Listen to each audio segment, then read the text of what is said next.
Guys, meron naman tayo tuturo kung paano maghanap ng tulo sa bubong. Yan, bali dito tayo sa taas ng bubong. So, tuturo natin kung saan ang mga nanggagaling o saan ba pinanggagaling ng tulo ng bubong, bakit tumutulo. Yan, tuturo po natin. Ayun, halimbawa, tumutulo yung bubong nyo sa gilid, sa kisame, sa gilid ng kisame, may leak. Ayun, unang yung check diyan ay yung mga sealant. O halimbawa, may firewall, yun ang check nyo. Ngayon, check nyo yung firewall kung BIB-up. Ayan, dahil kasi sumisipsip yan, walang waterproofing, tutulo yan.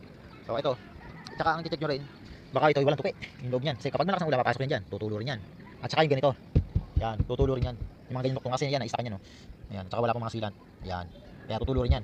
O kaya kapag kayo nakakabit ng bubong, iwasan nyo yung ganito, yung may duktungan. Kasi abilis masira ng yero dyan. Tsaka madalang ano dyan, mabilis yung leak dyan sa ganito.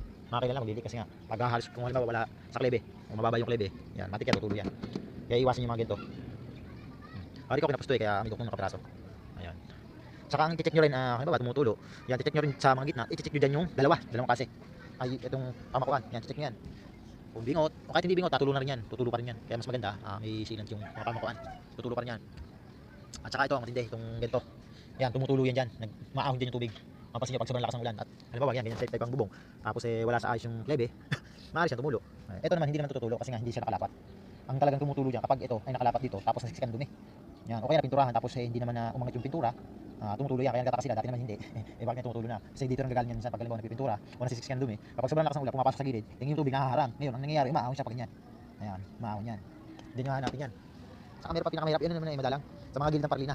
Kapag halimbawa ang parlina nyo yung nakausli at walang ginto, ayan, natulay yung tubig papasok doon sa loob. Kaya naglilik din sa loob. Yun din ang check nyo. Saka yung mga pamukaan. Yan. Saka ang iwasin nyo talaga yan mga tukungan kasi yan, madaling makasira ng hero. Tulad yan, mapapansin nyo, talawag na. Marami na rin kasi ako na-repair kaya nalaman ko kung saan mga nanggagaling yung mga tulo ng bubong. Ayan. So yan naman yun, mapansin nyo. Kasi yan, meron din ako kasi ni-repair. Marami na tumingin at di na solusyonan. Kaya ang mas maganda halimbawa, nakikita nyo yung yero, ganyan, kaganda. Yun yung kaganda, yung may leak. Ang talagang titingnan nyo dyan, yung mga dukungan ng yero. Saka yung mga pamukaan. Yan. Pag may ganyan kaganda at walang dukungan, yan ang check nyo. Number 1 yung mga dukungan at mga pamukaan. Pag halimbawa, wala namang dukungan at maganda yung pagkalatag ng yero. Yan, dyan nagagaling yan. So ito mga ganito, dapat nilalagyan ng sealant o kaya pinipinturahan din para hindi siya nagkakalawang. Yan, tulad yung kalawang. Kasi pagka pinalawang na yan at unti-unti nang hinain, tutulo na rin yan eh. Papasok din tubig, tutulo dyan sa papapot umulay. Yun nga, ito nga, kung ganito nga, may naiista ka ng tubig yun.